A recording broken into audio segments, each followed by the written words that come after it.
റിദ ഫാത്തിമ, ഇർഫാന, ആയിഷ എന്നുള്ള നാല് പിഞ്ചോമന മക്കൾ, 4 മക്കൾ 8ാം ക്ലാസ്സിൽ മാത്രം പഠിക്കുന്നതായ മക്കൾ ഇങ്ങനെ റോഡിൻ്റെതായ വക്കത്തുകൂടെ വെറുതെ കടന്നു പോകവേ അവർക്കുണ്ടായതായ മാരകമായ അപകടം ഒരു നാടിനെ മുഴുവൻ പിടിച്ചു കുലുക്കിക്കൊണ്ട്, ഒരു നാടിനെ മുഴുവൻ സങ്കടത്തിലാക്കിക്കൊണ്ട്, ഒരു നാടിനെ മുഴുവൻ സങ്കടക്കടലിലാക്കിക്കൊണ്ട് ഇന്ന് 4 പേരും ഒരേ ഖബറിൽ അന്ത്യവിശ്രമം കൊള്ളുമ്പോ എന്റെ പ്രിയമുള്ള സഹോദരങ്ങളെ, മുഅ്മിനീങ്ങളെ, പാലക്കാട് നടന്നതാണെങ്കിലും എന്റെ സഹോദരങ്ങളെ നമ്മൾ ഓർക്കണം, നമ്മുടെ മക്കളെ നാം എത്ര സ്നേഹിക്കാറുണ്ട്.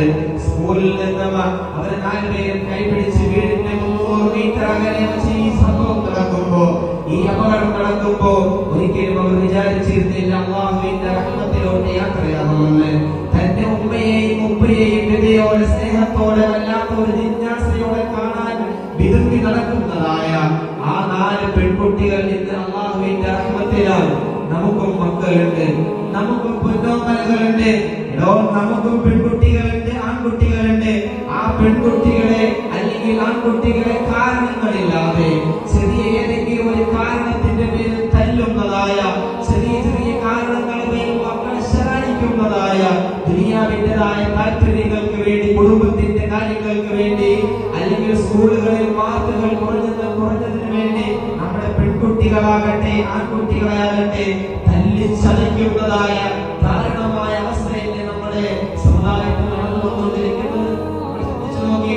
മദ്രസയിൽ പഠിച്ചില്ല എങ്കിലും കുഴപ്പമില്ല, സ്കൂളിൽ എങ്ങാനും മാർക്ക് കുറഞ്ഞാൽ അതീവ ദാരുണമായി തല്ലിച്ചതയ്ക്കുന്നതായ രക്ഷകർത്താക്കളുടെ കാലത്തിന്റെ നടുവിലൂടെ മുന്നോട്ട് പോകുമ്പോ ഇന്ന് നിദ ഫാത്തിമയും, ഇന്ന് റിദ ഫാത്തിമയും, ഇന്ന് ഇർഫാനായും ആയിഷയും ഉള്ളത് അല്ലാഹുവിന്റെ റഹ്മത്തിലാണ്, അല്ലാഹുവിന്റെ കാരുണ്യത്തിലാണ്. മദ്രസയിൽ 1 മുതൽ 8 വരെ അവർ ഒരുമിച്ച് പഠിച്ചു. അവർ സ്കൂളിന്റെ അവധി ദിവസങ്ങൾ ഒരുമിച്ച് കൂടും, ഒരുമിച്ച് അവർ യാത്രകൾ ചെയ്യും. അങ്ങനെ മനോഹരമായ കഥ, മനോഹരമായ ചരിത്രം.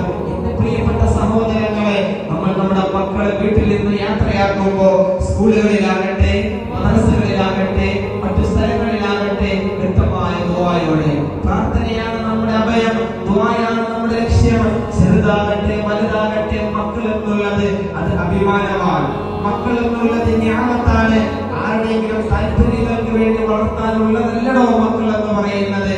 മക്കൾ എന്നും മാതാപിതാക്കളുടെ യശസ്സും അഭിമാനവും ഉയർത്തി കാണിക്കുന്നവരാണ്. ഈ ദുനിയാവിൽ ഇല്ല എങ്കിൽ ആഖിറത്തിൽ നിങ്ങളെ കൈപിടിക്കാനുള്ളവരാണ് മക്കൾ എന്നുള്ളത് സത്യാവസ്ഥ. എന്റെ പ്രിയപ്പെട്ടവരാണ്, നിങ്ങൾ എല്ലാവരും മനസ്സിലാക്കണം. ആ 4 മക്കളുടെ ജീവൻ പൊലിഞ്ഞു പോകുമ്പോ അവരുടെ രക്ഷകർത്താക്കളുടെ അവസ്ഥ എന്താണ്, കൂടെ പഠിച്ചതായ കൂട്ടുകാരുടെ അവസ്ഥ എന്താണ്, കൂട്ടുകാരുടേതായ അവസ്ഥ എന്താണ്? അല്ലാഹു മഗ്ഫിറത്ത് കൊടുക്കുമാറാകട്ടെ. ജീവിച്ചു തീർന്നിട്ടില്ല, ജീവിച്ച് അവരുടെ അഭിലാഷം തീർന്നിട്ടില്ല. അങ്ങനെ ആകുമ്പോഴാണ് ഈ അപകടം ഒരു ആകസ്മികമായി നടക്കുന്നത്. ഒരിക്കലും കരുതിയായിരുന്നില്ല, ഒരിക്കലും വിചാരിച്ചായിരുന്നില്ല. അല്ലാഹുവിന്റെ വിധിയാണ്. എന്റെ പ്രിയപ്പെട്ട സഹോദരങ്ങളെ, മക്കളെ ചേർത്ത് പിടിക്കേണ്ട കാലമല്ലേ ഇത്? നമ്മുടെ മക്കളെ സ്നേഹത്തോടെ, നമ്മുടെ മക്കളെ വളരെ കരുതലോടെ സ്നേഹിക്കാൻ ചേർത്ത് പിടിക്കേണ്ട കാലമാണ്. ചെറിയ ചെറിയ തെറ്റുകൾ സംഭവിക്കുമ്പോ അവരെ കുറ്റം പറയാതെ, ചെറിയ ചെറിയ തെറ്റുകൾ സംഭവിച്ചാൽ അവരെ വല്ലാണ്ട് ശകാരിക്കാതെ അത് പറഞ്ഞ് മനസ്സിലാക്കി നമ്മുടെ ദേഹത്തോട്, നമ്മുടെ കുടുംബത്തിനോട് ചേർത്ത് പിടിക്കേണ്ടതാണ്. നമ്മുടെ മക്കൾ എന്നുള്ളതായ അവസ്ഥ മറന്നു പോകരുത്. ഇത് പ്രത്യേകം ഈ അവസരത്തിൽ ഓർമ്മിപ്പിക്കുകയാണ്. കാരണം ആദരവായ റസൂലുള്ളാഹി സ്വല്ലല്ലാഹു അലൈഹി വസല്ലം തങ്ങളുടെ ജീവിത ശൈലി മകനായിരുന്നു. അദ്ദിബു ഔലാദക്കും, നിങ്ങളുടെ മക്കളെ അടവ് പഠിപ്പിക്കുക, മര്യാദ പഠിപ്പിക്കുക. അതുപോലെ പറയാൻ മറന്നുപോയില്ല ലോകത്തിന്റെ അനുഗ്രഹം മുഹമ്മദ് മുസ്തഫ സ്വല്ലല്ലാഹു അലൈഹി വസല്ലം.